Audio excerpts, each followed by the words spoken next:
There's a place He comes to me. Though I'm blind, He helps me see. Though I see dimly in this place, one day I'll see Him face to face. This is Kurt Kaikkonen, pastor of Calvary Chapel, Waterford, at your neighborhood church. Today on Face to Face, we'll be in the book of Exodus. So grab your Bibles and let's get started. If you want to hear this complete message in its entirety, go to yourneighborhoodchurch.com, where you can download Your Neighborhood Church app at the App Store. Now, the Hebrew name for the book of Exodus is the word Shemot, which comes from the very first words that come from the book of Exodus. Shemot means, and these are the names of. And where in our translation it says now, that word now can also be translated as and. And the reason that this book starts with an and is because the book of Exodus is just a continuation of the book of Genesis.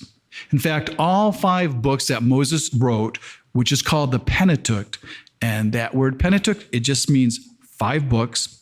It's really just one big book.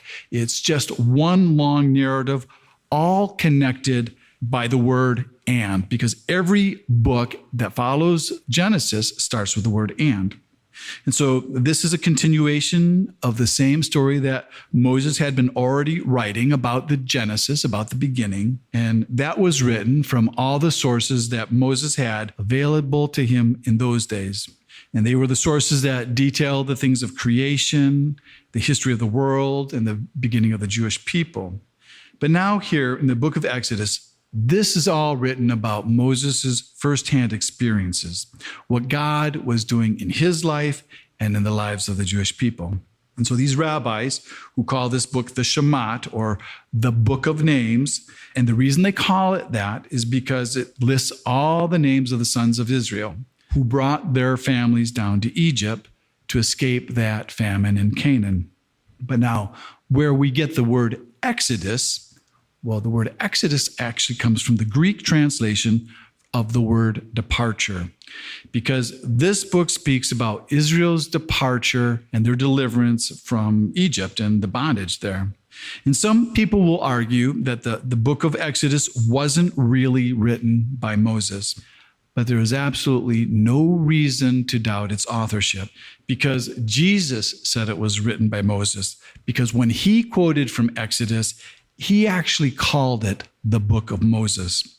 So when we last left the book of Genesis last year, we ended with the death of Joseph, where he says goodbye to his brothers and he says goodbye to his sons. Now we're told that they all died, and now we're learning what's happening to their children since we last left them. It's about this family of 70 that was not including Joseph and his sons because they were already in Egypt. And it says that they were fruitful, and that is an underestimation, because this passage that we read in verse 7 is emphasizing how fruitful they actually were, because all these phrases in verse 7 are all connected by the word and it uses that word and 5 times because it's really trying to emphasize this point. And it says they were fruitful, and then it says and increased abundantly, and they multiplied, and grew exceedingly mighty, and the land was filled with them. And really, how many times can you say the same thing? So basically, there is a lot of them. So this is an underestimation of how much Israel grew, because this little family of only 75 people, by the time of the Exodus, had become a nation somewhere between 2 to 3 million people. And how they get that number is because we're told in the book of Numbers that there are 600,000 males that were between the ages of 20 years and 50 years. And so if you add all the males that were under 20 years old and all the males that were over 50 years, then you put in the women and the children, and you add that to these 600,000 men, you get a number of about 3 million people. And so all this growth was accomplished in approximately 300 years, and it's all between the death of Joseph and the birth of Moses, which means that the population of Israel had to double every 25 years. And just because Israel is being afflicted here in Egypt, it by no means shows that God is displeased with Israel at all, because all of this affliction is by God's design. Because God, he had already told Abraham that his descendants would be enslaved in a foreign country all the way back in Genesis chapter 15. And that they would be enslaved for 400 years. Then God would bring them out with great possessions. And this was told to Abraham long before Abraham ever had a child. And this is way back when he first made a covenant with Abraham and promised him an heir. And the reason it's believed that God brought Jacob and his family down to Egypt to grow so that Israel would not intermarry with the people of Canaan, because he did not want them to serve their gods and to learn their ways. Because in Egypt, there would have been very little intermarriage, because there was racial prejudice among the Egyptians against anyone who wasn't Egyptian. The Egyptians thought they were racially superior to everyone. So these Hebrews, they had always lived separated from the Egyptians, and they lived in the land of Goshen. And now you get down to verse 8, and it says, there arose a new king over Egypt who did not know Joseph. And what this is saying is that after Joseph's death, there had been a dynasty change in Egypt with a king that did not recognize that Joseph had saved Egypt. And it's believed that this time period that Joseph was in Egypt was when Egypt was divided into two parts. It was divided into Upper and Lower Egypt. And that the Pharaoh that ruled during Joseph's time down in Lower Egypt was from the Hyksos kings who had conquered Lower Egypt. And the Hyksos kings, they were a more friendly dynasty to Israel because they were actually derived from Semitic shepherds from the north. And I always think when I hear the Hyksos kings, I think, wow, that'd be kind of a good name for a band, the Hyksos kings. That'd be pretty cool. And so now it speaks about this new king over Egypt. And so now it's talking about this racially pure Egyptian king from the 18th dynasty who unified both Upper and Lower Egypt. And he's believed to be the Pharaoh Amasis, where Amasis, he didn't think Joseph's descendants in the same way that the Hyksos kings did, where it says he didn't know Joseph. And so now with this growing minority of Hebrews who are really quickly becoming the majority, they're now becoming a security risk. And Pharaoh Amasis, he's in fear that the Hyksos kings, that they're going to return. And if they return, that the Hebrews will join forces with them and fight against Egypt. And so it's this Pharaoh who is believed to have been the one who enslaved all of Israel and to make them serve with rigor.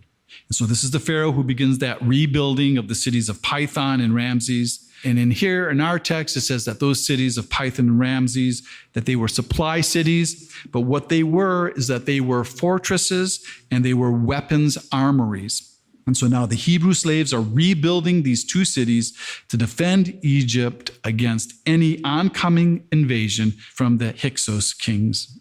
And this is hard forced labor, and this is racial slavery. This is all caused out of fear, the dehumanizing of others being lesser than themselves. And there is documentation found that in these ancient Egyptian hieroglyphs from the Pharaoh Amasis, that he used the fencho as his forced labor source. And that word fencho is actually an Egyptian word, and it's translated the bearers of the shepherd's staff. So this most likely is describing these Hebrew slaves because all of the Hebrews were shepherds. And now some time passes, and then there's some more Egyptian dynasties, and no one can be 100% positive who the oppressing Pharaoh actually was in our story. But there's two possibilities that stand out. And one of them fits this story really, really well. And that's the Pharaoh Thothames, or something like that. These Egyptian words, they just kill me. So, and if that's the case, if it was this Thothames the third, go ahead, try saying that. Thothames the third. This is like an impossible sermon, okay?